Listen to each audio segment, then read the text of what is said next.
Hi hello ನಮಸ್ತೆ ನಮಸ್ಕಾರ. ಎಲ್ಲರೂ ಚೆನ್ನಾಗಿದ್ದೀರಾ ಅಂತ ಭಾವಿಸ್ತಾ ಇವತ್ತು ಚಿಕನ್ ಕಬಾಬ್ ಹೇಗೆ ಮಾಡೋದು ಅಂತ ನೋಡೋಣ. ಮೊದಲಿಗೆ ಒಂದು 1/2 kg ಚಿಕನ್ ತಗೊಳ್ಳೋಣ. ಚೆನ್ನಾಗಿ ವಾಶ್ ಔಟ್ ಮಾಡಿ.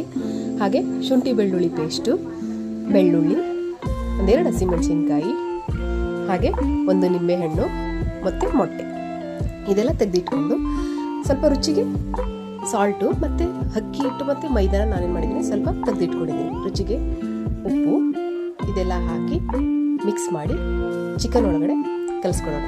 ಕಬಾಬ್ಗೆ ಸ್ವಲ್ಪ 1/2 hour ಮ್ಯಾರಿನೇಟ್ ಮಾಡಿ ಇಡೋಣ. ಮೊದಲಿಗೆ ಉಪ್ಪು, ಹಾಗೆ ಸ್ವಲ್ಪ ಅಕ್ಕಿ ಹಿಟ್ಟು ಮತ್ತು ಮೈದಾ ಇದನ್ನು ಹಾಕಿ ಚೆನ್ನಾಗಿ ಕಲಸೋಣ. ಹಾಗೆ ಹಚ್ಚಿ ಚಿಕನ್ ಮಸಾಲ ತೊಗೊಂಡಿದ್ದೀನಿ, ಚಿಕನ್ ಕಬಾಬ್ ಪೌಡರು ಇದನ್ನು ಹಾಕಿ ಚಿಕನ್ ಕಬಾಬಿಗೆ ಎಲ್ಲನೂ ಕಲಿಸ್ಕೊಳ್ಳೋಣ. ಸ್ವಲ್ಪ ಚೆನ್ನಾಗಿ ಮ್ಯಾರಿನೇಟ್ ಮಾಡಿದ್ರೆ ಏನಾಗುತ್ತೆ, ಮಸಾಲೆ ಎಲ್ಲ ಚೆನ್ನಾಗಿ